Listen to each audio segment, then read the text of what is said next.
নমস্কার। ছাত্র সংলাপের আজকের এই সংখ্যায় সবাইকে নতুন বছরের শুভেচ্ছা, অভিনন্দন এবং নমস্কার জানাচ্ছি। আজকে আমাদের এই ছাত্র সংলাপে উপস্থিত আছেন আমাদের মাঝে আমাদের রাজ্য তথা গোটা দেশের বিশিষ্ট শিক্ষাবিদ এবং অর্থনীতিবিদ অধ্যাপক সেলিম শাহ মহোদয়।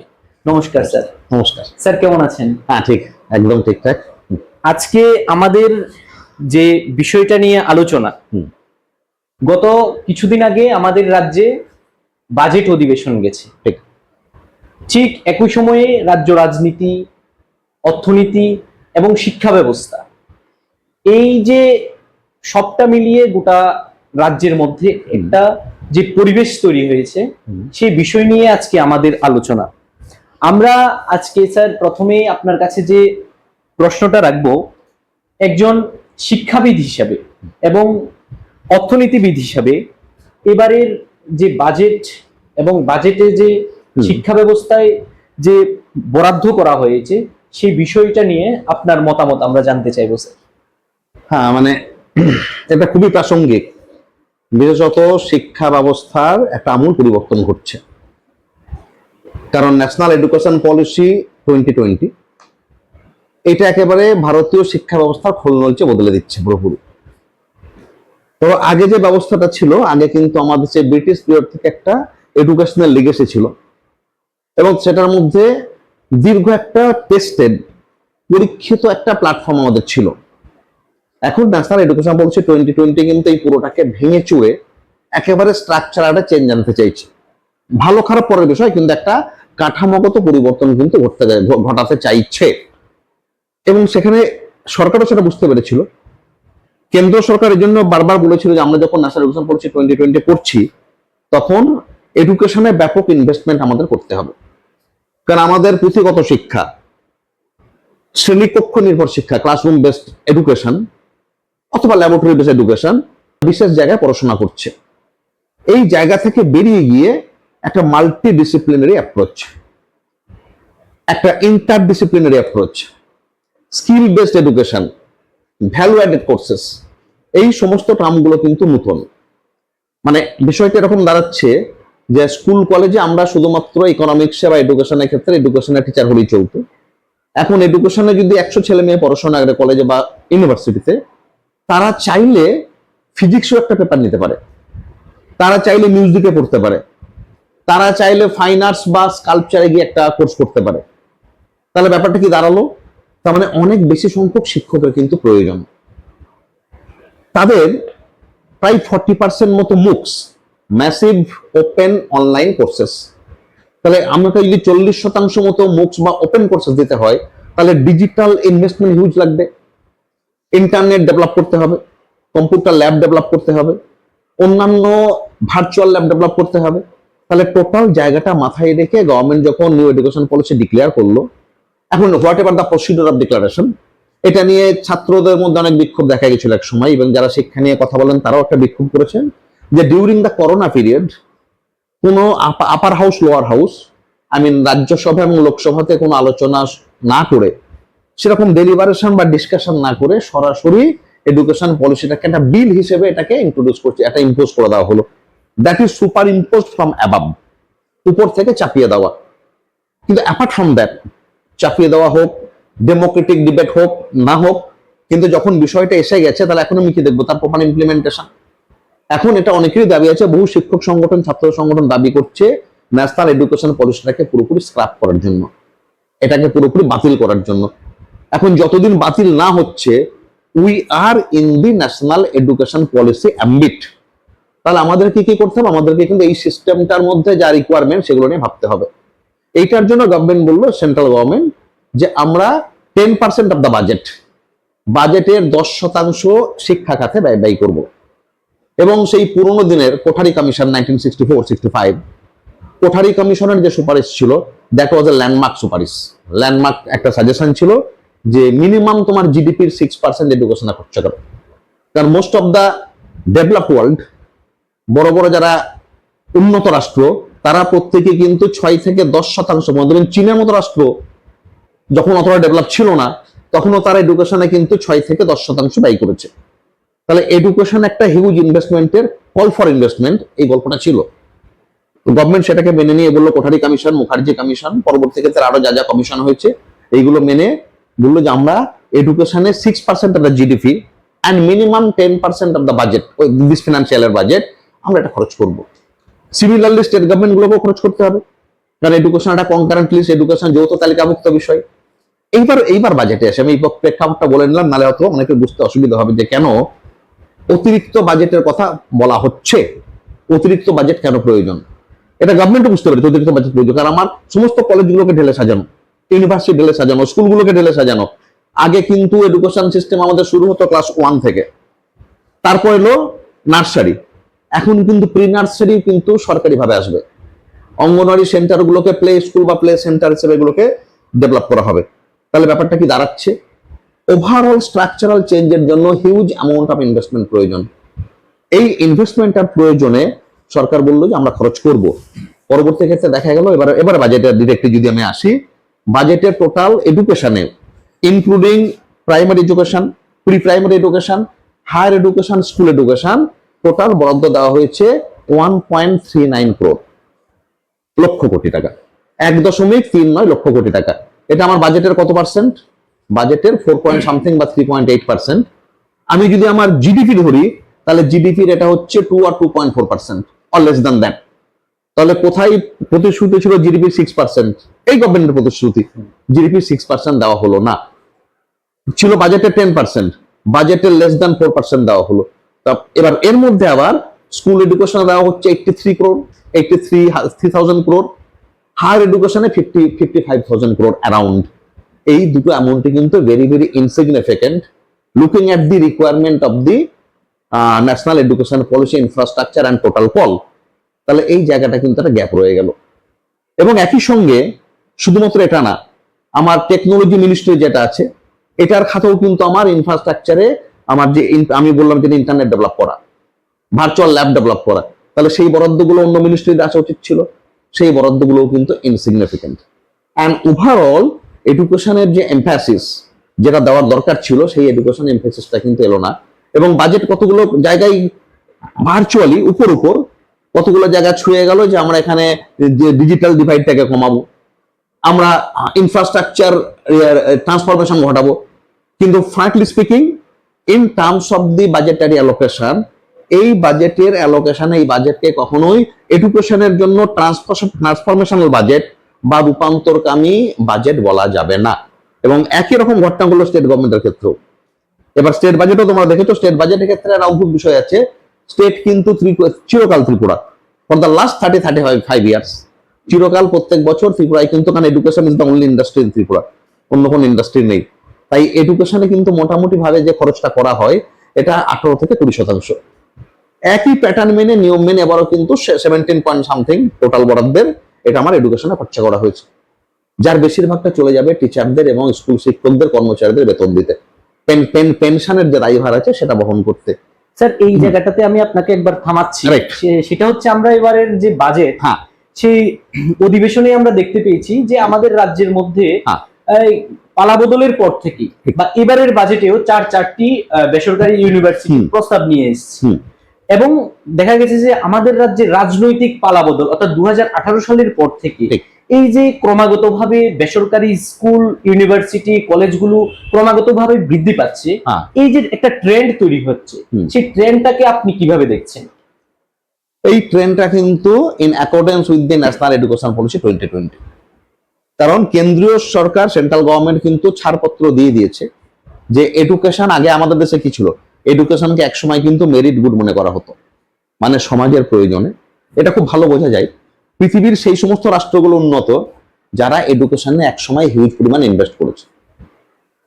একটা বিখ্যাত রোমান প্রবাদ আছে, এবং কোনো কোনো ইউনিভার্সিটিতে ওদের লেখাও থাকে যে একটা দেশকে ধ্বংস করতে হলে বোমার দরকার নেই, গুলি বারুদের দরকার নেই, ওই দেশটার শিক্ষা ব্যবস্থাটাকে ধ্বংস করে দাও।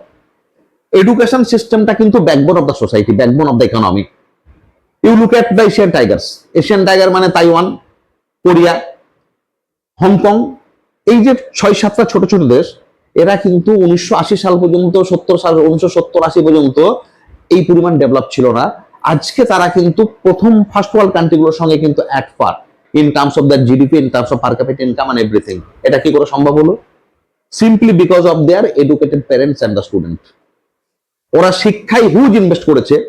আজকে আমি যদি ছোট্ট একটা এক্সাম্পল দিই, যে আমাদের ভারতবর্ষের অন্যান্য স্টেট, সেন্ট্রাল স্টেটগুলোর তুলনায় নর্থ ইস্টের সবগুলো স্টেট অনেক পিছিয়ে আছে। তার হাজারটা কারণ থাকতে পারে, কিন্তু একটা কারণ খুব গুরুত্বপূর্ণ। সেই কারণটা হচ্ছে আমাদের নর্থ ইস্টে রিসার্চ অ্যান্ড ডেভেলপমেন্টে ইনভেস্টমেন্ট কিন্তু negligible and zero for the very long term. 30-35 বছর ধরে, 40 বছর ধরে যদি আমরা রিসার্চ অ্যান্ড ডেভেলপমেন্টে ইনভেস্টমেন্ট খুঁজি, নর্থ ইস্টের জন্য কোনো রকম সেরকম বরাদ্দ আমরা পাচ্ছি না, ইনভেস্টমেন্ট আমরা কিন্তু পাচ্ছি না। তার মানে ব্যাপারটা কি দাঁড়াচ্ছে? যে এডুকেশন ইনভেস্টমেন্ট নেই। এইবার হচ্ছে যে বেসরকারীকরণ। তাহলে সরকার ক্রমশ ধীরে ধীরে কিন্তু এডুকেশন থেকে হাত ধুয়ে নিচ্ছে। Education is not a merit good now, education is not treated as a social good. এটাকে সামাজিক দ্রব্য ধরা হচ্ছে না। এবং বিশেষত 1990 এর পরবর্তী সময়ে LPG, liberalisation, privatisation, globalisation, education এবং হেলথকে কিন্তু ধীরে ধীরে মার্কেট ডোমেনে ছেড়ে দেওয়া হচ্ছে। একবার ভাবা হয় না, একটা গরিব মানুষ, একটা গরিব ঘরের একটা অসুস্থ পেশেন্ট যদি কালকে একটা সাধারণ ট্রিটমেন্টের জন্য, একটা গল ব্লাডার অপারেশনের জন্য তাকে 1,40,000 থেকে 1,80,000 টাকা চার্জ করছে প্রাইভেট হসপিটালগুলো, কোথা থেকে আসবে? এই ফ্যামিলিটা কি বিনা চিকিৎসায় মারা যাবে? এই যে মানবিকতা, এই মানুষটাকে বাঁচিয়ে রাখলে মানুষের সমাজের জন্য কাজ করবে, এই মানুষটা আমার জিডিপিতে কন্ট্রিবিউট করবে। মানুষের প্রোডাক্টিভিটি হচ্ছে তার সোশ্যাল ইনভেস্টমেন্ট। সোশ্যাল ইনভেস্টমেন্টের প্রয়োজনই তার পেছনে খরচ করতে হবে, কিন্তু এডুকেশন না, এবং হেলথকে সরিয়ে নেওয়া হলো। যদি হেলথকে সরিয়ে নেওয়া হয়, আমার দেশে একসময় রাষ্ট্রপতি হয়েছিলেন, একটা না হাজার হাজার এক্সাম্পল আছে। রাজেন্দ্র প্রসাদ জি প্রথম যিনি প্রেসিডেন্ট অফ ইন্ডিয়া, তিনি কোনো বড় লোকের ঘর থেকে আসেননি। এপিজে আব্দুল কালাম, তার গরিবী, তার দারিদ্র, এইটা একটা চূড়ান্ত চর্চার বিষয় আজও। এরা কেন এত দেশের প্রধান বিজ্ঞানী হয়েছিলেন? কেন, কিভাবে আব্দুল কালাম আজাদ দেশের চিফ সায়েন্টিস্ট হয়েছিলেন? কিভাবে তিনি এত বড় একজন চিন্তাবিদ হলেন? কিভাবে দেশের প্রেসিডেন্ট হলেন? Because of the public education system, সরকারি শিক্ষা ব্যবস্থা। এই সরকারি শিক্ষা খুব গুরুত্বপূর্ণ। এখন প্রশ্ন হচ্ছে দুটো, এটা খুব গুরুত্বপূর্ণ একটা জায়গা, যে সরকার এখন ধরিয়ে নিয়েছে এডুকেশন একটা মার্কেট জোনে ছেড়ে দেবো। আমার যে প্রাইভেট অ্যালায়েন্স আছে, সরকার আসতে প্রচুর পরিমাণে প্রাইভেট বিনিয়োগ নিতে হয়। এটা সোজা কথা। যারা আমার প্রাইভেট বিনিয়োগ করছে, আমার বন্ধুরা, তাদেরকে এডুকেশন হেলথ মার্কেটটা খুলে দিয়ে তাদের প্রফিটের জায়গা করে দেবো, ভালো কথা, আপত্তি নেই। প্রশ্ন হচ্ছে যেসব জায়গায় তারা আসছে ইনভেস্ট করতে, আর দে ক্যাপাবল অফ? তারা কি যোগ্য? তাদের যোগ্যতা বা এলিজিবিলিটি চেক করা হচ্ছে কিনা, এক নাম্বার। দ্বিতীয় কথা হচ্ছে যে তারা সত্যি সত্যি ঠিক মতো চালাচ্ছে কিনা ইনস্টিটিউট গুলো পাওয়ার পরে, তার মনিটরিংটা কোথায়? আমি খুব, এই যে 4টে প্রপোজাল, সেই 4টে প্রপোজালের মধ্যে আমি নাম বলছি না, কিন্তু একটা দুটো প্রপোজাল নিয়ে অত্যন্ত অবজেকশন এসছে যে এদের কোনো ফার্স্ট রেকর্ড নেই কোনো এডুকেশন মানে ইনস্টিটিউট চালানোর, কোনো শিক্ষা প্রতিষ্ঠান চালানোর পূর্ব কোনো অভিজ্ঞতা তাদের নেই। এমনকি একটা প্রতিষ্ঠান আবার কোনো সময় চেষ্টা করেছিল মেঘালয় বা কোনো নর্থ ইস্টে কোনো একটা জায়গায় ফেল করেছে, এবং দ্যাট ইজ ব্ল্যাক লিস্টেড। তাহলে কালো তালিকাভুক্ত কোনো প্রতিষ্ঠান চলে আসছে, জীবনে কোনো এডুকেশন ক্ষেত্রে আসার, শিক্ষা ব্যবস্থা পরিচালনার কোনো অভিজ্ঞতা নেই, তারা চলে আসছে। এই ধরনের প্রতিষ্ঠানগুলো যখন আসছে, এবং তারা কিন্তু কোনো রকম এলিজিবিলিটি ছাড়া, কোনো টেস্টেড গ্রাউন্ড রিয়েলিটি ছাড়া, ওরা যখন আমাদের রাজ্যে ব্যবসা করতে আসছে, এবং যে 4টে এসছে তাদের, এবং যখন ক্যাবিনেটে প্রশ্ন করা হয়েছিল, এবার তো বাজেটের সময় প্রশ্ন এসেছিল, এবং শিক্ষামন্ত্রী, আমরা যতটা সাধারণ মানুষ হিসেবে পত্র পত্রিকায় দেখেছি, নিউজ চ্যানেলে দেখেছি, যখন শিক্ষামন্ত্রীকে বিরোধীরা প্রশ্ন করলেন, তখন তিনি সরাসরি কোনো সদুত্তর দিতে পারেননি যে এরা এলিজিবল কিনা, এদের যোগ্যতা আছে কিনা, এরা ইউজিসি লিস্টেড কিনা। উনি বলছিলেন যে আমরা যাচাই করে দেখেছি। যখন রিপোর্ট চাওয়া হলো, উনি পরে বললেন না, আমরা পরবর্তী ক্ষেত্রে দেখে শুনে ব্যবস্থা নেব। তার মানে সরকার কোনো কিছু না দেখে, তাদের এলিজিবিলিটি না দেখে, ক্রাইটেরিয়া না দেখে তাদেরকে কিন্তু এখানে অ্যালাউ করছে। এমনও প্রতিষ্ঠান আছে এখানে, তারা ল কলেজ চালাচ্ছে, আমি নাম নিচ্ছি না, তারা কলকাতার অত্যন্ত অনামী সংস্থা, এবং তাদের কলকাতাতে প্রাইভেট কোচিং সেন্টার চালানো ছাড়া আর কোনো অভিজ্ঞতা নেই। তারা এখানে চলে এসে একটি ল কলেজ তৈরি করে দিচ্ছেন। যতগুলো ইউনিভার্সিটি, একটা ইন্টারন্যাশনাল ইউনিভার্সিটি এসছে আমাদের নর্থ ত্রিপুরাতে। এরা কিসের বেসিসে ইন্টারন্যাশনাল? কোথায় পৃথিবীতে কোথায় তাদের কোটা প্রতিষ্ঠান আছে কেউ জানে না। এমনকি সত্যি সত্যি 2-1টা প্রাইভেট ইউনিভার্সিটি এই রাজ্যে আছে যাদের ইন্টারন্যাশনাল ক্যাম্পাস আছে, তাদেরও performance is very bad, performance is very poor, একটা কথা মাথায় রাখতে হবে কৌশিক, আমি এটা খুব স্পষ্ট করে বলতে চাই যে পাবলিক সেক্টরে শিক্ষা কিন্তু ব্যবসা করে না। কারণ পাবলিক সেক্টরে আমার দেশের জন্য কোয়ালিটি ম্যান পাওয়ার তৈরি করা আমার প্রধান উদ্দেশ্য, অবজেক্টিভ। প্রাইভেটে যখন আমি ব্যবসা করতে যাচ্ছি এডুকেশন নিয়ে, আমার উদ্দেশ্য কি? মুনাফা অর্জন, প্রফিট করা। প্রফিট করতে গিয়ে যদি আমি ছেলে মেয়েদের কোয়ালিটিতে চাপ দিই, ওদের যদি ভালো করে পড়াশোনা শেখাতে যাই, তাহলে পাশের হার কমে যাবে। পাশের হার কমলে ভবিষ্যতে অ্যাডমিশন বা এনরোলমেন্ট কমে যাবে। আমি আমার বিজনেস জায়গাটা মার খেতে দেবো না। প্রাইভেট মানি হলো এডুকেশনের ডাইলুশন, সস্তায় ডিগ্রি পাইয়ে দেওয়া। এমনকি একসময় বিহার, ঝাড়খণ্ড, ছত্তিশগড়ে ছিল, এবং ভারতবর্ষের সমস্ত জায়গা থেকে অধ্যাপক গিয়ে সব ভাইস চ্যান্সেলর হতেন। আমাদের পরিচিত একজন আমার মাস্টারমশাই ভাইস চ্যান্সেলর হয়েছিলেন। তাকে বললাম আপনার ইউনিভার্সিটি কত বড়? উনি বললেন 8/10। আমি ভাবলাম 8/10 মানে হয়তো মানে মানে 8 মানে হতে পারে যে মানে 8/10 মানে হচ্ছে মানে একটা বড় কোনো এরিয়া। আমরা কিসের in terms of 8 foot by 10 foot, মানে আমরা এই যে রুমটায় বসে কথা বলছি এইটা হচ্ছে তার ইউনিভার্সিটির মাপ। 8 ফুট বাই 10 ফুট একটা রুম, এবং নিচে কি আছে? একটা বাঙালি পট্টি, ঝাড়খণ্ডে একটা বাঙালি পট্টি, ওর নিচে মাছের বাজার। মাছের বাজার উপরে 4তলা বিল্ডিং এর টপ ফ্লোরে, হ্যাঁ, ওইখানে একটি 8/10 ফুটের ঘরের মধ্যে তিনি তার ইউনিভার্সিটির ভাইস চ্যান্সেলর হয়েছিলেন।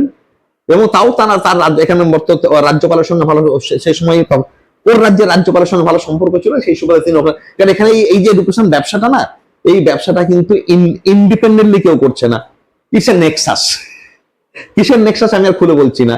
মানে অনেকে হাত ধরাধরি করে চলছে। তাই একজন যখন ভিসি হচ্ছেন কোনো রেকমেন্ডেশনে, ইউনিভার্সিটিও চলে আসছে রেকমেন্ডেশনে, ইউনিভার্সিটি চলছে রেকমেন্ডেশনে, এবং ছাত্রছাত্রীরা পাশ করে যাচ্ছে রেকমেন্ডেশনে, এবং ব্যবসাটা এইভাবেই হচ্ছে।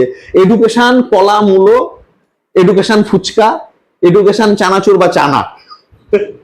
এই যে স্যার, এই যে যে নেক্সাসটা তৈরি হচ্ছে, সেই নেক্সাসটাকে মাথায় রেখে আমরা যদি চিন্তা করি, আমাদের রাজ্যে যে নেক্সাস হোক বা শিক্ষার বেসরকারীকরণ বা শিক্ষার বাণিজ্যিকীকরণ, সেটাকে মাথায় রেখে আমরা যদি এটা ভাবি যে আমাদের রাজ্যে সরকারি 100টা স্কুলকে যেভাবে বিদ্যাজ্যোতি প্রকল্পের নামে তুলে দেওয়া হয়েছে, এবং সেটাকে কেন্দ্র করে যে বর্তমানে ব্যাপক পরিমাণে ফি বৃদ্ধি করা হচ্ছে, এই যে ফি বৃদ্ধিটা, সেটাকে কোনোভাবে বেসরকারীকরণের একেবারে কি প্রথম ধাপ হতে পারে? সেটাকে নিয়ে আপনি কি ভাবছেন? এটা বেসরকারি ধাপ কিনা সেটা পরে আসছি। প্রথমে সরকারের ঘোষিত অবজেক্টিভ, যখন 100টা নামী স্কুলকে, লিডিং স্কুল আমাদের রাজ্যে, এদেরকে যখন বেসরকারীকরণ করা, নট বেসরকারীকরণ, বিদ্যাজ্যোতি প্রকল্প আনা হলো, বিদ্যাজ্যোতি স্কিমে বলা হলো যে আমরা বাংলা মিডিয়াম থেকে ইংলিশ মিডিয়াম সিবিএসসি বোর্ডে এই স্কুলগুলোকে নিয়ে যেতে চাইছি। তার মানে শিফটিং অফ দ্য স্কুল, এই স্কুলগুলোকে কিন্তু আমরা ট্রান্সফার করছি to CBSE, central board of secondary education, English medium. এই স্কুলগুলোর অধিকাংশ ছিল কিন্তু বেঙ্গলি মিডিয়ামে। যখন তাদেরকে ইংলিশ মিডিয়ামে নেওয়া হলো, প্রথম প্রশ্ন এটা করার জন্য যে কথা আমি প্রথম আমরা শুরু করেছিলাম, যে আমরা ন্যাশনাল এডুকেশন পলিসি চালু করে দিলাম, কিন্তু তার জন্য গ্রাউন্ড প্রিপারেশন নিলাম না, তার জন্য ইনফ্রাস্ট্রাকচার তৈরি করলাম না, টিচার অ্যাপয়েন্টমেন্ট করলাম না। একই রকম আমাদের রাজ্যে বিদ্যাজ্যোতি স্কিমগুলোকে, আমি যখন রাজ্যের অধিকাংশ 98%, এই 100 স্কুলের মধ্যে প্রায় 98টা স্কুল হচ্ছে বাংলা মিডিয়াম স্কুল, আমি রাতারাতি তাদের যখন সিবিএসসি বোর্ড ইংলিশ মিডিয়ামে নিয়ে যাচ্ছি, হ্যাঁ, বেসরকারীকরণ হচ্ছে লাস্ট ধাপ। কিন্তু তার আগে যখন আমি ধরে নিচ্ছি সরকার যেটা ঘোষণা করছে সেটা ধরে নিচ্ছি, সেটা হচ্ছে পরিষ্কার যে আমি এগুলোকে ইংলিশ মিডিয়াম সিবিএসসি বোর্ডের আন্ডারে নিয়ে যাব, তার সিলেবাস ফলো করব, ইংলিশ মিডিয়ামে পড়াশোনা হবে। এখন একজন কৃষক যিনি সারা জীবন জুম চাষ করছেন, পাহাড়ে আছেন, জুম চাষটা অভ্যস্ত, তাকে যদি রাতারাতি প্লেন ল্যান্ড কাল্টিভেশনে নিয়ে আসি, তিনি কি পারবেন? ফেল করবেন। যার জন্য মহারাজা একসময়, ত্রিপুরারই তদানীন্তন মহারাজা, বাংলাদেশ থেকে কৃষকদের নিয়ে এসে প্লেন ল্যান্ড কাল্টিভেশনের জন্য কিন্তু উদয়পুর বাগদা অঞ্চলে কিন্তু মুসলিম কৃষকদের এনে কিন্তু প্রথমত কিন্তু ট্রাইবালদের কিন্তু এডুকেশন দেওয়া হয়েছিল, যে প্লেন ল্যান্ড কাল্টিভেশন কি করে করতে হয়। তার জন্যই উদয়পুর বাগমা থেকে পালাটানা শুরু করে এখানে এত বেশি মুসলিম বসতি, এবং তাদের মধ্যে কারো কারো টাইটেল পালোয়ান। তারা একই সঙ্গে কৃষি জমি আবাদি ট্রাইবালদের শেখাতেন যেমন জনজাতিদের, ঠিক রাজবাড়িতে তারা লাঠিয়ালের কাজ করতেন, পালোয়ানের কাজ করতেন, তাই তাদের টাইটেল সে খালেদ মিয়া পালোয়ান। হঠাৎ করে একটা মুসলিমের টাইটেল মিয়া পালোয়ান কি করে এলো? তার মানে কি, it's a story of transformation. এটা কিন্তু একটা রূপান্তরের গল্প। আমি যখন 100টা স্কুলকে রাতারাতি বেঙ্গলি মিডিয়াম স্কুলকে ইংলিশ মিডিয়ামে নিয়ে যাচ্ছি, তার আগে হঠাৎ করে ঘোষণা হয়েছিল, মনে আছে তোমাদের, মনে থাকবে, এর আগে কি 1-1.5 বছর ধরে কি স্কুলগুলোর পরিকাঠামো চেঞ্জ করার ব্যবস্থা করা হয়েছিল? স্কুলগুলোর টিচারদের ট্রেনিং এর ব্যবস্থা করা হয়েছিল, স্কুলের ছেলে মেয়েদের জন্য ইংলিশের ক্র্যাশ কোর্স করানো হয়েছিল, নাথিং, কিচ্ছু করা হয়নি। তাহলে ছেলে মেয়েদের যেটুকু এডুকেশন বা ট্রান্সফরমেশনের জন্য যতগুলো ক্র্যাশ কোর্সের ব্যবস্থা ছিল, ইংলিশ বেসিকটা শেখানোর যে জায়গাটা ছিল, 6 মাস সময় নেওয়া যেত, একজন 1 বছর সময় নেওয়া যেত, টিচারদের ট্রেনিং নেওয়া, restructuring of the teaching faculty.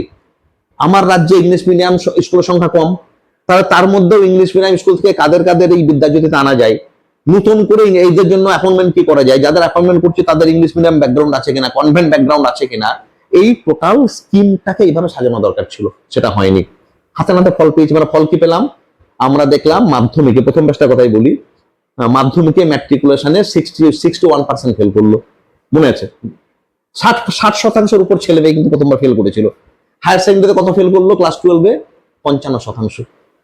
পরিষ্কার প্রবলেম দেখা দিল। বেশিরভাগ টিচার যাদের আনা হলো ট্রান্সফার করিয়ে, এদের নিজস্ব ব্যাকগ্রাউন্ড হচ্ছে বাংলা ব্যাকগ্রাউন্ড, বেঙ্গলি মিডিয়াম, তারা ইংলিশ মিডিয়াম ঠিক মতো পড়াতে পারছে না। সিবিএসসি সিলেবাসের সঙ্গে এদের কোনো ওরিয়েন্টেশন নেই। সিবিএসসি বোর্ডে কিছু কিছু নতুন সাবজেক্ট আছে, মিউজিক, আর্টস, ফাইন আর্টস, এই সাবজেক্টগুলোর জন্য কোনো ফ্যাকাল্টি নেই, কোনো ফ্যাকাল্টি আনা হয়নি। এবং ওভারঅল ছেলে মেয়েদের ঘাড়ের উপর 1000 টাকা করে ফিস চাপিয়ে দেওয়া হলো, ডেভেলপমেন্ট ফি চাপিয়ে দেওয়া হলো। ওই যে গরিব ছেলে মেয়েগুলো যারা বাংলা মেয়ে পড়তে এসেছিল, তারা তো এই 1000 টাকা দেওয়ার মতো সামর্থ্য নেই। রিক্সা পোলাটে ঘরে ছেলে মেয়ে, তাদের এই সামর্থ্য নেই। তারা ভাববেন আমাকে 1000 টাকা দিতে হবে, আর শুধু 1000 টাকা না, আমার উন্নয়ন ফি বাবদ 1000 টাকা। তার বাইরে বলা হলো তোমার কারিকুলাম, বই, স্কুল ড্রেস, যেভাবে প্রাইভেট স্কুলগুলো চলে সেই বাবদ বছরে আবার 4 থেকে 6000 টাকা চাপিয়ে দেওয়া হলো। তাহলে বছরে 1000 টাকা ডেভেলপমেন্ট ফি দিচ্ছে, বই কেনা থেকে শুরু করে, ড্রেস কেনা থেকে শুরু করে, কারিকুলাম ডেভেলপমেন্ট, এইগুলোর নামে আরো 4 থেকে 6000 টাকা। গরিব রিক্সা করে ছেলে মেয়েদের এসে সামর্থ্য নেই, অনেকে বিদ্যাজ্যোতি স্কুল ছেড়ে চলে যেতে শুরু করলো, যার জন্য বিদ্যাজ্যোতি প্রকল্পটা কিন্তু আমাদের রাজ্যে অনেকাংশে মুখ থুবড়ে পড়লো। Without preparation, without planning, without financial allocation, without training of the teacher, without proper allocation of the teacher, without the background preparation of the students, without the syllabus preparation and everything orientation, এই সমস্ত কিছু না করে বিদ্যাজ্যোতি চালু করার ফল যেটা সেটাই হয়েছে। কাজে বেসরকারি অনেক পরে, তার আগে কিন্তু শিক্ষা ব্যবস্থাটাই কিন্তু ধ্বংস হয়ে যাচ্ছে। ঠিক একই সময়ে আমরা দেখতে পাচ্ছি স্যার যে উচ্চশিক্ষা প্রতিষ্ঠানগুলিকে যখন ছাত্রছাত্রীরা ভর্তি হবে, সেই ভর্তি প্রক্রিয়ার জন্য যে পরীক্ষাগুলি নেওয়া হয়, সেই পরীক্ষাগুলিকে কেন্দ্রীভূত করা হচ্ছে। সেই কেন্দ্রীভূত করতে গিয়ে সিইউটি বা নিট, এই যে বিষয়টা, সেই বিষয়টা ছাত্রছাত্রীদের উপর কি প্রভাব পড়ছে বা সেটাকে আপনি কিভাবে দেখছেন? এটা এক ধরনের কেন্দ্রীকরণ। শিক্ষা কিন্তু যৌথ তালিকাভুক্ত বিষয়। Education is in the concurrent list. যারা জানেন, শিক্ষা নিয়ে চর্চা করেন, তারা জানেন এখন এটাকে কিন্তু এখনো সেন্ট্রাল লিস্টে পুরোপুরি তুলে নেওয়া হয়নি। অথচ ওয়ান ইন্ডিয়ার নামে যেভাবে সেন্ট্রালাইজ করা হচ্ছে, ফলটা খুব মারাত্মক। এক কথাই বললে আমি বলি, এইবারে বলি, মানে আসলে ন্যাশনাল এডুকেশন পলিসি 2020, তার ইমপ্লিমেন্টেশন, সিইউটি, নিটের মাধ্যমে সেন্ট্রালাইজ এই যে অ্যাডমিশন টেস্ট, এই সবগুলোই কিন্তু একটার সঙ্গে একটা কিন্তু part of the national education policy. যেখানে national education policy itself is a mess, এইটা পুরোপুরি ভাবে একটা ছাড়খাড় করে দেওয়ার মতো বিষয়। এটা ছেলে খেলা হয়ে গেছে, যার ফলশ্রুতি এই সমস্ত বিষয়গুলোই কিন্তু মারাত্মক মূল্য দিতে হবে সোসাইটিকে, মারাত্মক ভাবে মূল্য দিতে হবে স্টুডেন্টদের। আমি একটা কথা বলি এবার, এটা বোঝা যাবে, খুব স্পষ্ট কথা। আমি ডেটা পরিসংখ্যানে পরে আসছি। প্রথমেই বলি, এই বছর আমাদের রাজ্যের ছেলেমেয়েরা, ত্রিপুরা দিয়ে বলছি, ত্রিপুরা রাজ্যে এই বছর আমাদের ছেলেমেয়েরা যে ভর্তি হবে, তারা কোথায় পড়বে? তোমরা তো ছাত্রদের সঙ্গে কাজ করছো, অভিজ্ঞতা আছে। একটা সহজ প্রশ্ন, মানে প্রশ্ন আমার করার কথা না, প্রশ্ন তোমার করার কথা। আমি যদি তোমাকে জিজ্ঞেস করি, ধরো এইবার ছেলেমেয়েরা কলেজে, তারা থার্ড ইয়ার হয়ে গেছে, যারা থার্ড ইয়ার পর্যন্ত 6টা সেমিস্টার কমপ্লিট করেছে, সেভেন সেমিস্টার বা 4th ইয়ারে আমাদের রাজ্যে 30,000 ছেলে মেয়ে যারা কলেজে পড়াশোনা করছে, তারা 4th ইয়ারে 7 সেমিস্টারে তারা কলেজেই থাকবে না ইউনিভার্সিটি আসবে? কোনটা করবে? আমি জানি তোমার কাছে কোনো স্পষ্ট উত্তর নেই, কারণ আমার উত্তর আমার কাছেও নেই, উত্তর আমাদের ইউনিভার্সিটিগুলোর কাছে নেই, উত্তর আমাদের এডুকেশন মিনিস্টারের কাছেও নেই। আমি দায়িত্ব নিয়ে বলতে পারি, আমাদের মাননীয় এডুকেশন মিনিস্টারকে বা ইভেন আমাদের চিফ মিনিস্টার, তাকেও যদি জিজ্ঞেস করা হয় আজকে দাঁড়িয়ে, কোর্সটা কবে শুরু হবে? In the month of July. আমি কথা বলছি কবে? এপ্রিলের লাস্ট পার্ট। তার মানে মাঝখানে শুধু মে জুনটা পড়ে আছে। আমি যদি আমার মুখ্যমন্ত্রীকে, আমাদের শিক্ষামন্ত্রীকে, আমি খুব দায়িত্ব নিয়ে বলছি এবং সম্মানের সঙ্গে বলছি কথাটা, যে পলিসি ল্যাকটা কোথায় হচ্ছে, আমরা উই আর নট সিনসিয়ার, কোথায় পলিসি ল্যাক হচ্ছে। আমি যদি বলি যে আমাদের as per national education policy, নতুন শিক্ষানীতি অনুযায়ী 4th ইয়ারটাও কিন্তু কলেজে পড়ার কথা, রাইট? তাহলে 7 এবং 8 নাম্বার সেমিস্টার ছেলেমেয়েরা কলেজে পড়বে, কলেজে পড়ার কথা তার, তাহলে ইউনিভার্সিটি আসার কথা না। কলেজে কি ইনফ্রাস্ট্রাকচার তৈরি করা হয়েছে? বহু কলেজে কোন একটা ফ্যাকাল্টিতে একজন মাত্র টিচার, কলেজে ল্যাব নেই, কম্পিউটার ল্যাব নেই, ইন্টারনেট ফেসিলিটিস নেই, বহু ডিপার্টমেন্ট চলছে গেস্ট ফ্যাকাল্টি দিয়ে, বহু জায়গায় সাবজেক্টটাই নেই। তাহলে এই 30,000 ছেলে মেয়েকে কলেজে অনার্স করছে লাস্ট ইয়ার মানে 4th ইয়ার ন্যাশনাল আমার রাজ্য কিন্তু, আমি কেন কথাটা বলছি, আমাদের রাজ্য কিন্তু ন্যাশনাল এডুকেশন পলিসি মেনে নিয়েছে, ইমপ্লিমেন্ট করছে। রাজ্য যেখানে ন্যাশনাল এডুকেশন পলিসি ইমপ্লিমেন্ট করছে, এই জায়গায় দাঁড়িয়ে রাজ্যকে তো মানতে হবে কথাটা। তাহলে আমাকে 4th ইয়ারটা কলেজে পড়ানোর কথা, অথচ ছেলে মেয়েরা এখন প্রত্যেকের ঘরে ঘরে যাচ্ছে, দরজায় যাচ্ছে যে আমরা 4th ইয়ারটা 7 সেমিস্টার কোথায় করব। There is no answer from anybody, even আমাদের রাজ্যের হায়ার এডুকেশন ডাইরেক্টরের কাছে কোনো আনসার নেই। আজ এখনো অ্যাজ অফ নাও এখনো পর্যন্ত আমার জানা নেই কোন আনসার আছে। এইবার তাহলে প্রশ্নটা আমি এখান থেকে প্রশ্নটা তুললাম যে ন্যাশনাল এডুকেশন পলিসি ইমপ্লিমেন্ট করছি, রূপায়ণ করছি, অথচ 4th ইয়ারে আমাদের ছেলেমেয়েরা 4th ইয়ারের 7th and 8th সেমিস্টার কোথায় পড়বে এইটার ব্যাপারে ভর্তির 2 মাস আগে পর্যন্ত কোনো সিদ্ধান্ত নেই। ছেলেমেয়েরা পরীক্ষা দিয়ে দিয়েছে মানে 6 সেমিস্টারের, এর মধ্যে রেজাল্ট বেরিয়ে যাবে, তারা জানে না যে কলেজে পড়বে না ইউনিভার্সিটি পড়বে। হিসেব মতো কলেজেই তাদের থাকার কথা, কিন্তু কলেজে থাকতে পারবে না। এবার আমার এত বছরের যে অভিজ্ঞতা, more than 2 decades of teaching experience, আমি শিক্ষার সঙ্গে আছি, আমার অভিজ্ঞতাই বলছি যে এই ছেলে মেয়েগুলো কলেজে থাকবে না। কেন কলেজে থাকবে না? যে কলেজে ইনফ্রাস্ট্রাকচার নেই, টিচার নেই, পরিকাঠামো নেই, ল্যাবরেটরি নেই, অতএব কলেজে রাখা যাবে না। তাহলে তারা ইউনিভার্সিটি আসবে, ইউনিভার্সিটি আসতে গেলে তাদের কি করতে হবে? সিইউটি দিতে হবে অ্যাজ পার সেন্ট্রাল গভর্নমেন্ট। আমি সিইউটির ব্যাপারে আগের দাপটা বলছি, সিইউটি দিতে হবে। ওদের কি সিইউটি দেওয়ার কোনো নোটিফিকেশন দেওয়া হয়েছে? There is no notification. Government থেকে ডাইরেক্ট হায়ার এডুকেশন থেকে কোনো নোটিফিকেশন দেওয়া হয়নি, বা ইউনিভার্সিটি গুলো থেকে, দুটো ইউনিভার্সিটি থেকে, যে এই বছর কলেজে হবে না, আমাদের ইনফ্রাস্ট্রাকচার নেই। তাতে কি হয়? গভর্নমেন্টের কিন্তু গ্যাপটা ধরা পড়ে যায়। এইটাকে ঢাকার জন্য কোনো ইনফরমেশন বা নোটিফিকেশন দেওয়া হলো না। কিছু ছেলে মেয়ে নিজের দায়িত্বে সিইউটি দিয়েছে, মেজরিটি ছেলে মেয়ে সিইউটি দেয়নি। তাহলে সিইউটি না দিলে তাদের অ্যাডমিশনের কি হবে? তখন আবার স্পেশাল প্রভিশন খুঁজতে হবে উইদাউট সিইউটি অ্যাডমিশন করার। এটা যাচ্ছে এই যে হচপচ ব্যাপারটা চলছে, এই যে একটা জগা খিচুড়ি চলছে, এটা একটা পার্ট। আর একটা ছোট্ট বলে নিই সেকেন্ড পার্টটা, এটা খুব ইন্টারেস্টিং জায়গা। সিইউটি সেন্টার কিন্তু ত্রিপুরাতে নেই। তাহলে আমাদের রাজ্যের জনজাতি অংশে একটা ছেলে মেয়েকে পরীক্ষার জন্য অনেক সময় দেখা গেছে বিএইচইউ তে সেন্টার পড়ে গেছে, আসামে সেন্টার পড়ছে, ওয়েস্ট বেঙ্গলে সেন্টার পড়ছে। এই সেন্টার পড়লে আমাদের গরিব ঘরের ছেলে মেয়েরা অনেকেই কিন্তু পরীক্ষাটা দিতে যেতে পারছেন না। প্রথমত প্রত্যেকের কাছে স্মার্টফোন নেই, প্রত্যেকের কাছে ইনফরমেশন নেই, সিইউটি কখন অ্যানাউন্সমেন্ট হচ্ছে, কখন পরীক্ষা হচ্ছে, এটা একটা। তারপর সর্বমত পরীক্ষায় সকলে পাচ্ছেন না, সেন্টার নিজের স্টেটে পড়ছে না। আমাদের মতো রাজ্যগুলোর ক্ষেত্রে বাইরে পরীক্ষা দিতে গেলে মিনিমাম 12 থেকে 14,000 টাকা খরচা। তাহলে সিইউটির জন্য 12-14,000 খরচা হয়ে যাওয়া সম্ভব না। এই অভিযোগ শুধু ত্রিপুরা না, এই অভিযোগ আমি দেখেছি অন্যান্য জায়গায় গিয়ে। কদিন আগে আমরা একটা ন্যাশনাল এডুকেশন কংগ্রেস করে এলাম, আমরা সেখানেও দেখেছি এই সমস্যাটা আসামের ছেলে মেয়েদের যেমন আছে, ত্রিপুরার ছেলে মেয়েদের আছে, মেঘালয়ের ছেলে মেয়েদের আছে, এই সমস্যা কিন্তু ঝাড়খণ্ড, ছত্তিশগড়ের ছেলে মেয়েদের আছে। সিইউটি নিয়ে প্রত্যেকেই সাফার করছে। একটা কি এডুকেশন কিন্তু এখানে কিন্তু এডুকেশনে অটোনমি বলে একটা ব্যাপার আছে। জেএনইউ হয়েছে, দিল্লি ইউনিভার্সিটি হয়েছে, বিএইচইউ বেনারস হিন্দু ইউনিভার্সিটি হয়েছে because of their autonomy. Calcutta university হয়েছে because of autonomy. Before independence Dhaka university অত বেশি প্রসপার করেছিল, Calcutta university prosper because of their autonomy. University is an autonomous institute. University নিজের মান বজায় রাখার জন্য তাদের নিজেদের অ্যাডমিশন প্রসেস থাকা উচিত, ওটা সরকার অ্যালাউ করা উচিত। সব জায়গায় ওয়ান ইন্ডিয়া চলে না। ফলটা কি হলো? এই সিইউটির ফলে একদিকে ছেলে মেয়েদের ভর্তির সমস্যা, একদিকে প্রচুর খরচা করে সবাই পরীক্ষা দিতে পারছেন না, একদিকে প্রপার ইনফরমেশন নেই, এবার আমাদের রাজ্যে যে সমস্যা তৈরি হচ্ছে। আর দ্বিতীয়ত দিল্লি ইউনিভার্সিটি থেকে শুরু করে দিল্লি ইউনিভার্সিটি, দিল্লি ইউনিভার্সিটি বা অন্যান্য সেন্ট্রাল ইউনিভার্সিটি, বিএইচইউ, এদের মান কমে যাচ্ছে। কারণ সিইউটির মধ্যে দিয়ে অনেক সাধারণ ছেলে মেয়ে ওখানে ভর্তি হচ্ছে, যার ফলে ওদের মান কমছে। একদিকে আমি দেশের শিক্ষা ব্যবস্থা লিডিং ইনস্টিটিউটগুলো মান কমিয়ে দিচ্ছি, অন্যদিকে সেন্ট্রালাইজ করার ফলে বহু ছেলে মেয়েকে পড়াশোনা থেকে বঞ্চিত করছি, বাবা মার ঘরে একটা বোঝা চাপিয়ে দিচ্ছি, আর্থিক বোঝা চাপিয়ে দিচ্ছি, মিস ইনফরমেশনে বহু ছেলে মেয়ের ভবিষ্যৎ শেষ করে দিচ্ছি। একটা অদ্ভুত সমস্যা তৈরি হয়েছে। ঠিক এনএপির অর্থাৎ ন্যাশনাল এডুকেশন পলিসি 2020 5 বছর হয়ে গেছে মোটামুটি। এই 5 বছর পরেও আমাদের গোটা দেশেই ছাত্রছাত্রীদের উপর যে একটা মানে নেগেটিভ ইম্প্যাক্ট আসছে, সেটা ভবিষ্যতে কতটুকু বিজ্ঞানসম্মত হয়ে উঠবে সেটাকে আপনি কিভাবে ব্যাখ্যা করবেন? আমি তো শুরুতেই বললাম যে ন্যাশনাল এডুকেশন পলিসি, আমি বলছি যে তুমি যদি চালু করতে হয়, যেভাবে রূপায়ণ করা হচ্ছে এখান থেকে সরে আসতে হবে। প্রথমত আমার কিন্তু রিকোয়ার্ড বাজেটের অ্যালোকেশন বাড়াতে হবে। 6 to 10% বাজেট যেটা বলা হয়েছিল, 6% of GDP, 10% of the budget, এইটা কিন্তু দিতে হবে। এটা প্রথম কথা।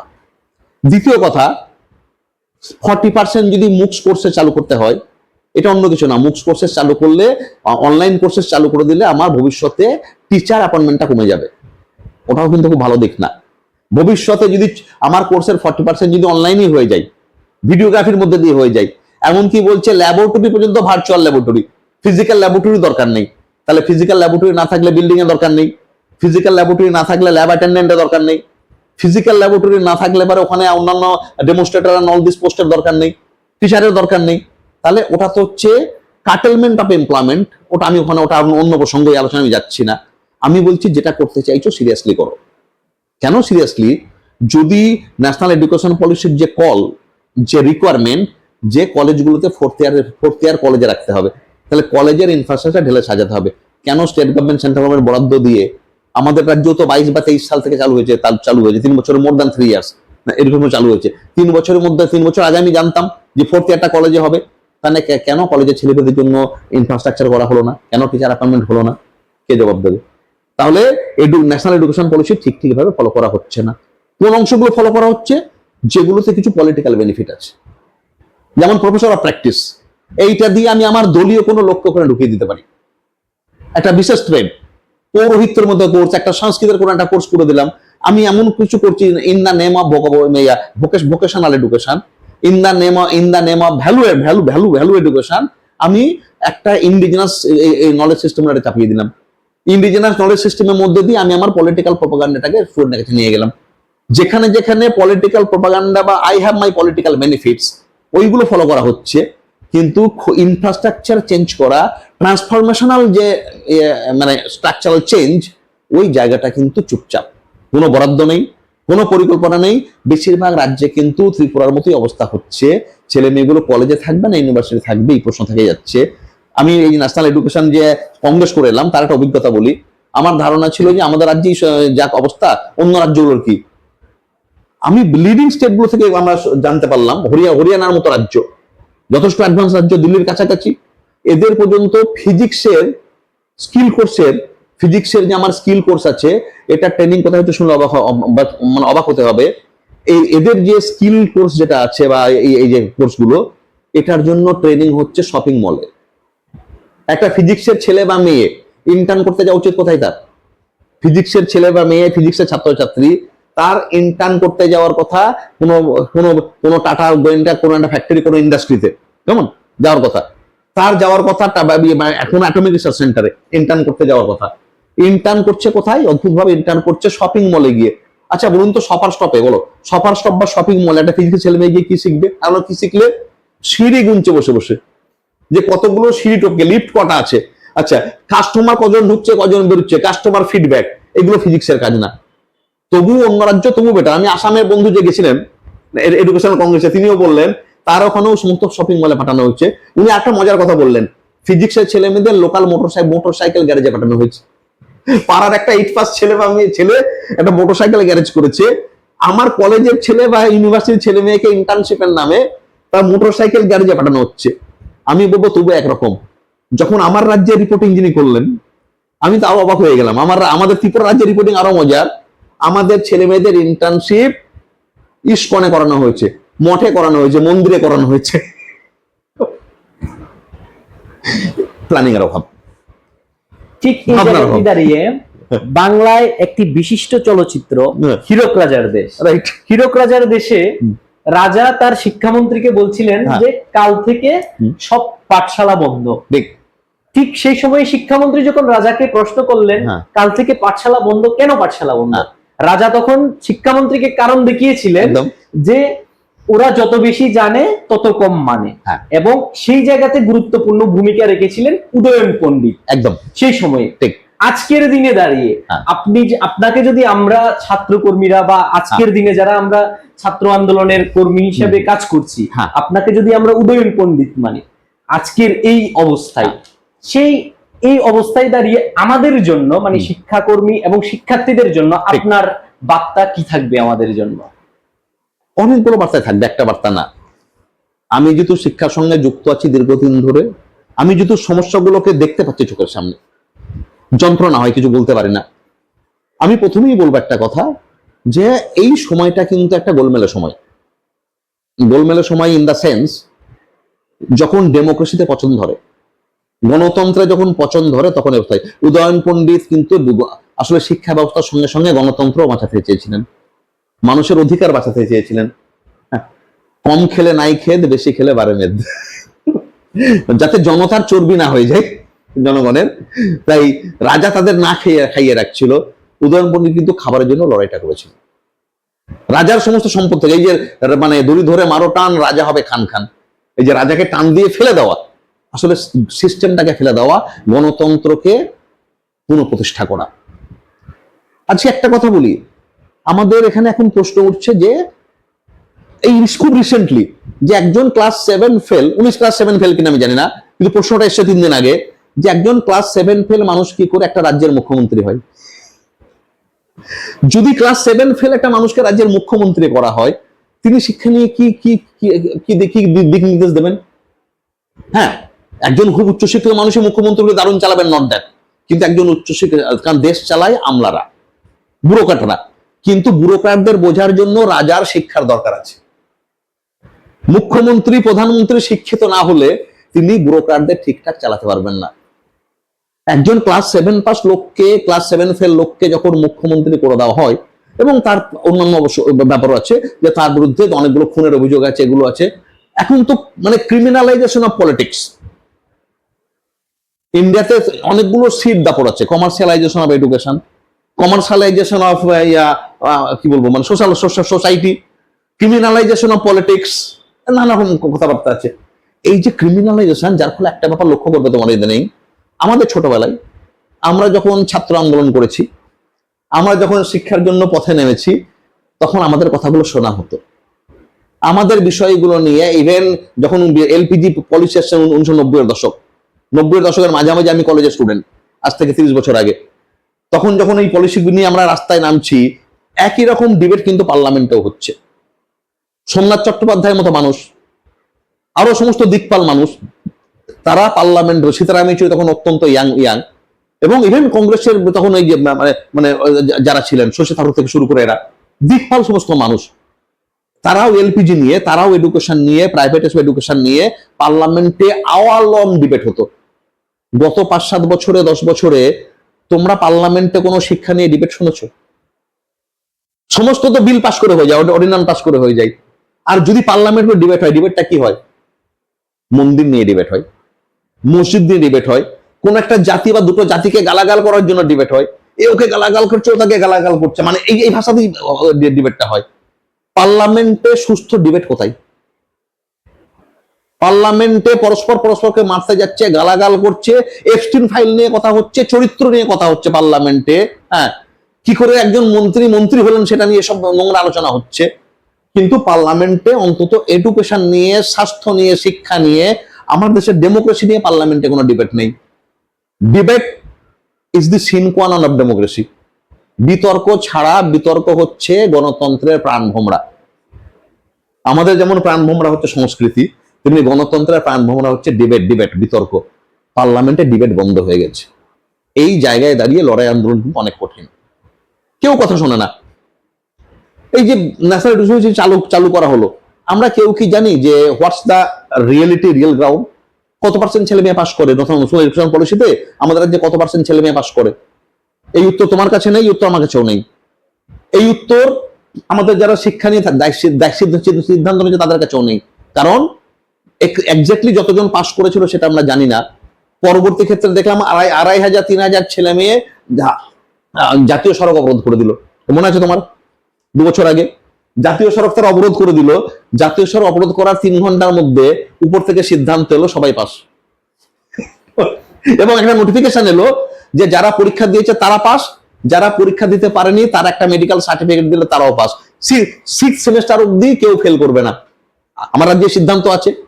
তাহলে কতটা সংখ্যাজনক অবস্থা হলে, অ্যাকচুয়াল পাশের হার কত কম হলে একটা জাতীয় সড়ক অবরোধের মধ্যে দিয়ে পাশের হারটাকে এই পর্যায়ে তুলে নেওয়া হয়, এবং এখন 6 সেমিস্টার পর্যন্ত কেন করা হয়েছিল, এই প্রশ্ন ভাবতে হবে। আমি কেন বলছি, আমি একটু স্টোরি আকারে গল্পটা বলছি, আমি হয়তো 4টে পরামর্শ দিয়ে ছেড়ে দিতে পারতাম, আমি ছাড়ছি না একটা কারণে, যে বিষয়ের গভীরতাটা বুঝতে হবে। আমরা কিন্তু 2 বছর আগের ওটা এখনো জানি না কতজন পাস করেছে। আমরা একবার কি ভেবেছি যে কেন 6 সেমিস্টার পর্যন্ত ছাড়া হলো? তখনও পর্যন্ত গভর্নমেন্টের ধারণা ছিল 6 সেমিস্টার পর্যন্ত কলেজে আমাদের আন্ডারে, 6টা চলে গেলে ইউনিভার্সিটি সামলাবে, আমরা দেখবো না, মরবে ইউনিভার্সিটি। এখন তাই হচ্ছে। ওরা আগে, তার মানে ওরা আগে থেকে জানতো যে আমরা কলেজ ইনফ্রাস্ট্রাকচার করবো না, আমরা 7 সেমিস্টার থেকে ইউনিভার্সিটি ছেড়ে দেবো। এখন ইউনিভার্সিটি আসার পরে যখন দেখা যাবে এই ছেলে মেয়েগুলো রিয়েলি পাস করেনি, মানে যত সংখ্যক দেখা যাচ্ছে, আমার ম্যাক্সিমাম 3টে ব্যাক পেপার নিয়ে আসার কথা বা 4টে ব্যাক পেপার নিয়ে আসার কথা, দেখা যাচ্ছে সে 6টা বা 8টা ব্যাক পেপার নিয়ে আসছে, ব্যাক ক্লিয়ার নেই।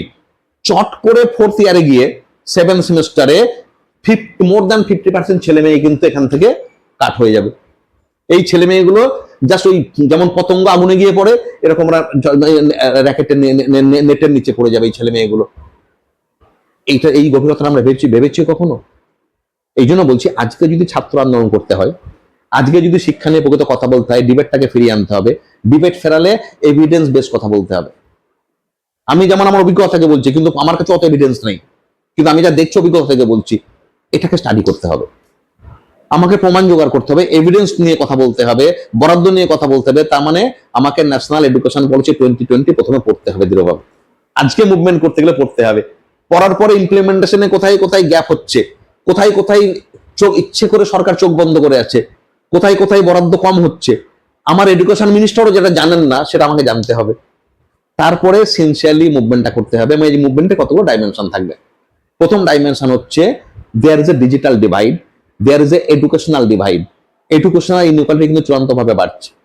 সরকার যত শিক্ষা থেকে হাত ধুয়ে নিচ্ছে, সরকার যত প্রাইভেট সেক্টরে ছেড়ে দিচ্ছে, এডুকেশনাল কোয়ালিটি খারাপ হচ্ছে, তার বিরুদ্ধে লড়াই করতে হবে। আমি প্রাইভেটাইজেশন থাকবে না তার চেয়েও বড় হয়েছে, প্রাইভেটাইজেশন থাকলে তার কোয়ালিটি কি হবে, মনিটরিং কি হবে, সেটা নিয়ে লড়াই করতে হবে। আমার গরিব ঘরে রিক্সো পোলার, মেড সার্ভেন্ট বা ডোমেস্টিক হেল্প, তাদের ছেলে মেয়েদের প্রাইভেট প্রতিষ্ঠান যাওয়ার ক্ষমতা নেই।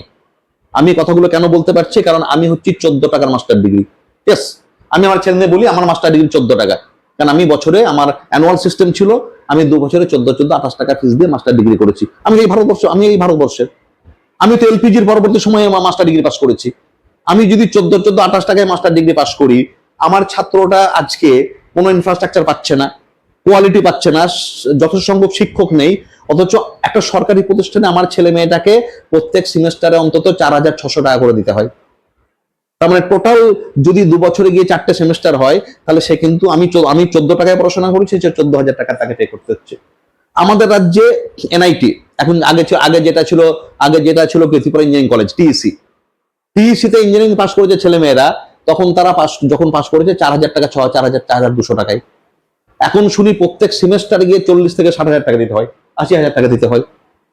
আমার রাজ্যে মেডিকেল এডুকেশন ছিল না, কিন্তু যখন মেডিকেল এডুকেশন চালু হয়েছে 2005-6 সালে, আগের সরকারের সময় মেডিকেল কলেজ চালু হয়েছে, মেডিকেল কলেজ 2005-6 যখন চালু হয়েছে তখন ফ্রি এডুকেশন।